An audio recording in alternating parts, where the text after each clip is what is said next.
Assalamualaikum warahmatullahi wabarakatuh. Saya Restu Widiarini dari RSI Unisma Malang yang berdinas di Kamar Bersalin.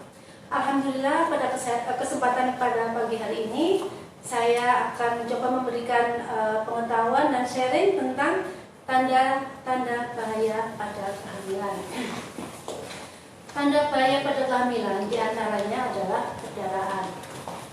Perdarahan bisa terjadi pada triwulan pertama, trimester kedua maupun trimester ketiga. Perdarahan yang terjadi pada trimester pertama biasanya disebabkan karena abortus atau yang biasa disebut oleh ibu-ibu di rumah atau orang awam di rumah adalah keguguran. Keguguran di sini dibagi ada beberapa, yaitu ada yang namanya abortus iminen. Abortus iminen adalah perdarahan yang mengancam, yang ditandai dengan nyeri pada perut bawah, kadang sampai ke pinggang, kemudian disertai adanya perdarahan. Akan tetapi pada saat dilakukan pemeriksaan darah tidak ditemukan adanya pembukaan.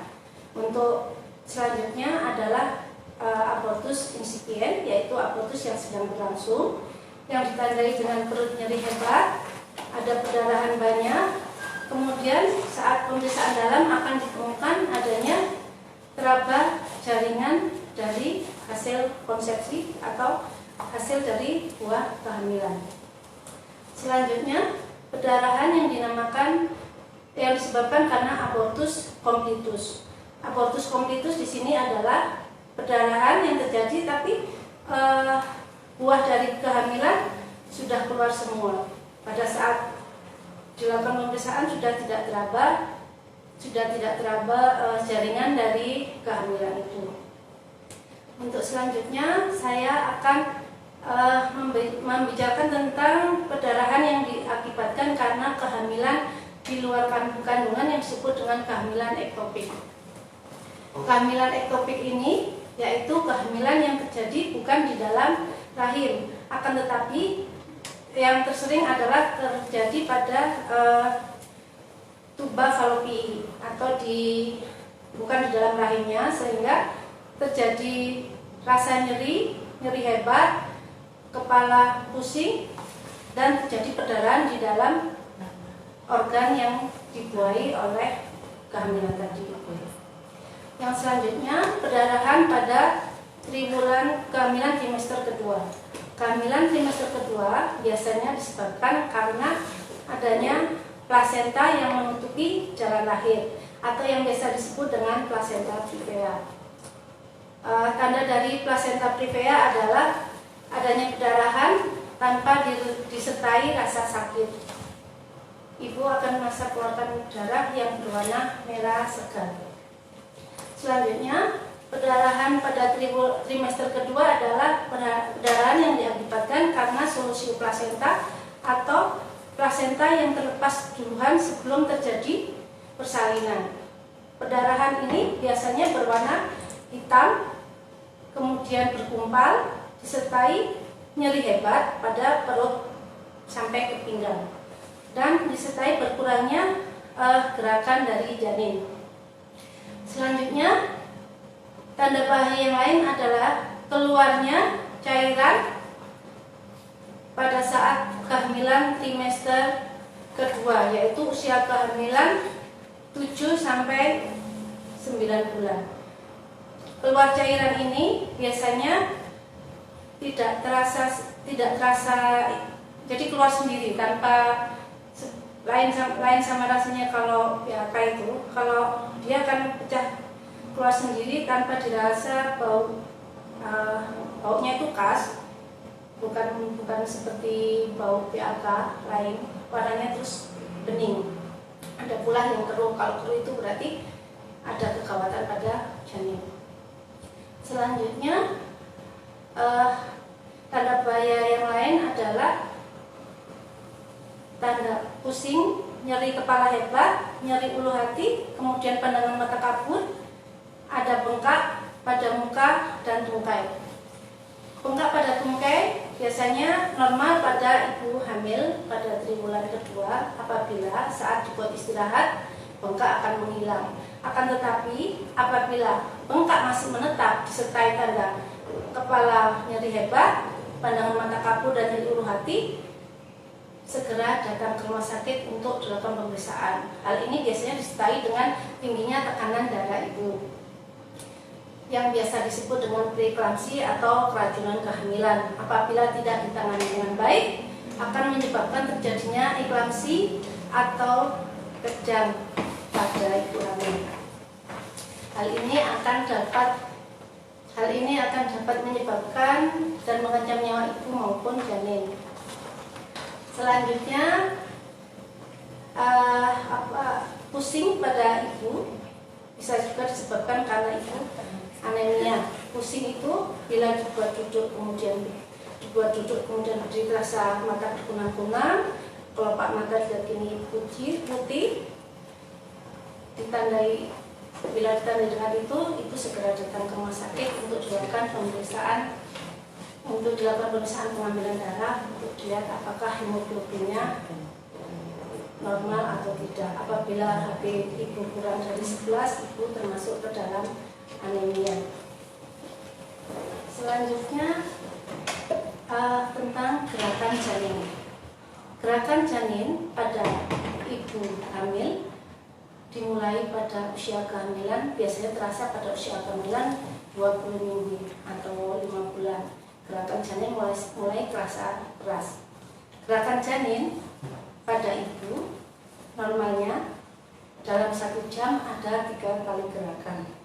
Sehingga bila dalam 1 jam gerakan berkurang, maka ibu harus waspada karena bisa mungkin akan terjadi kegawatan pada janin.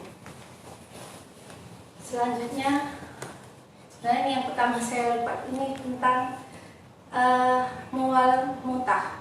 Ini pada kehamilan trimester pertama, mual muntah pada ibu hamil bila melebihi, makan tidak bisa, minum tidak bisa sampai lemas, nadi cepat, segera ibu datang ke rumah sakit untuk didapatkan pertolongan, karena bila ibu makanan dan minuman tidak dapat masuk bisa menyebabkan dehidrasi kepada ibu dan membahayakan bila dehidrasi tidak ditangani dengan baik.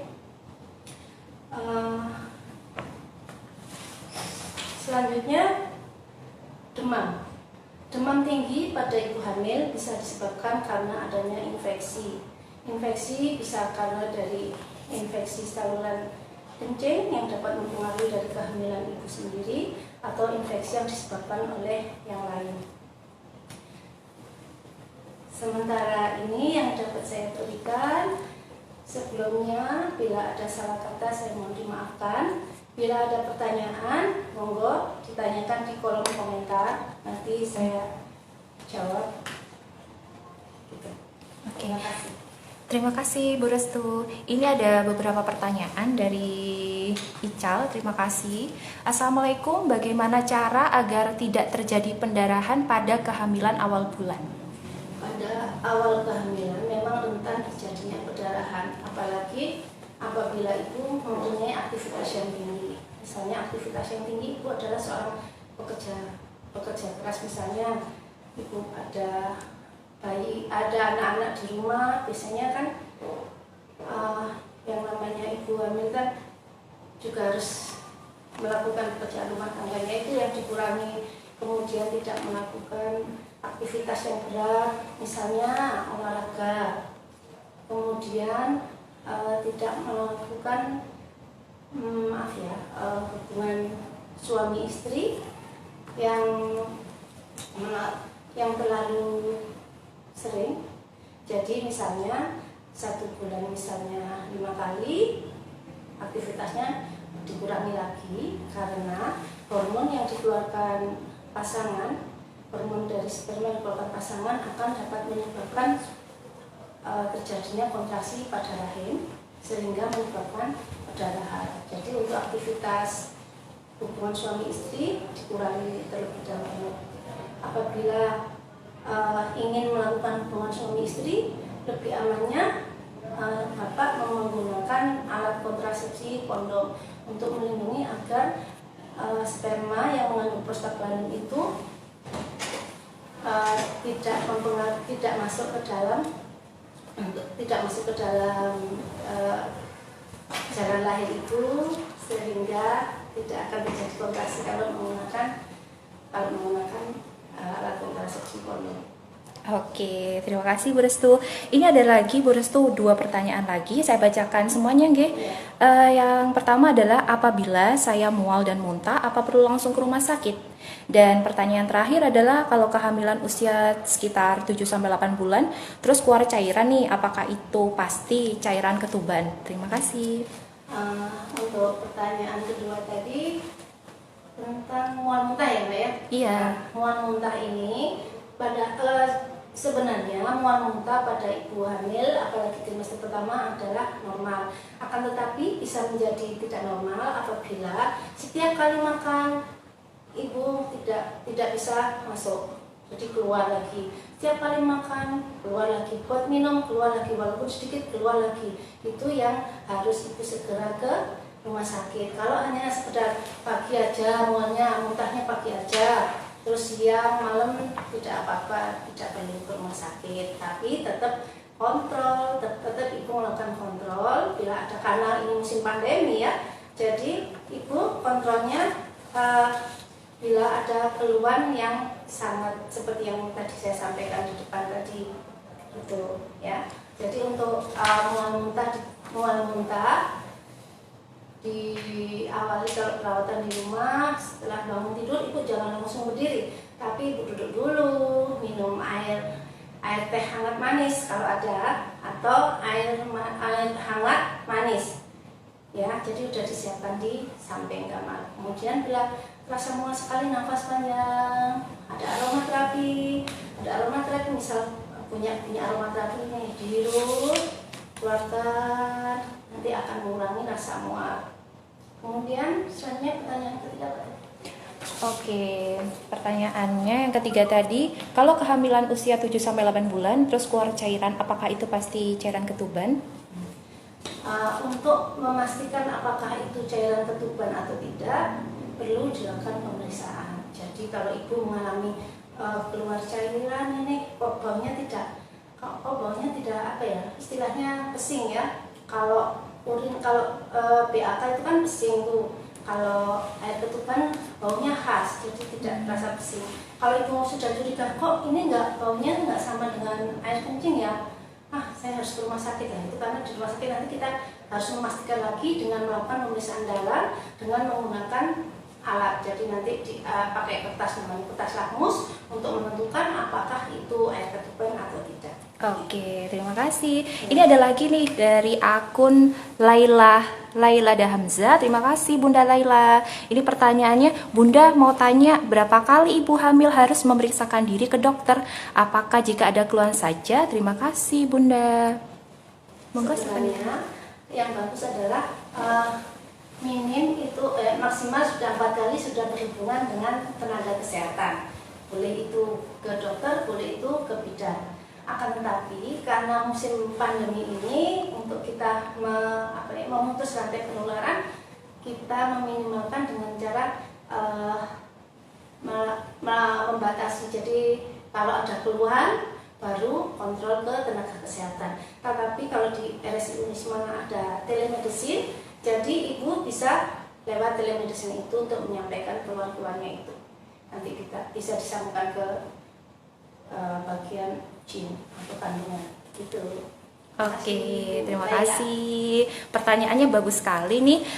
Dan ini yang terakhir mungkin ya, dari Dokter Gigi Ana. Halo dokter, ini pertanyaannya, jika terjadi pendarahan di awal kehamilan, kapankah Bumil harus waspada dan ke rumah sakit untuk memeriksakan pendarahannya?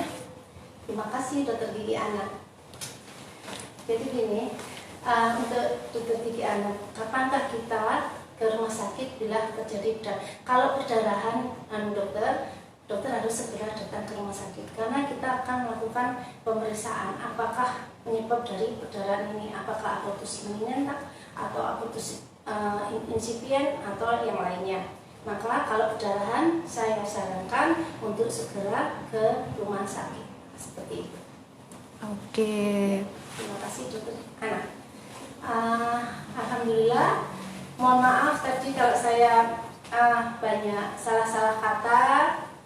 Saya mohon maaf sebelumnya dan saya ucapkan Assalamualaikum warahmatullahi wabarakatuh. Waalaikumsalam warahmatullahi wabarakatuh.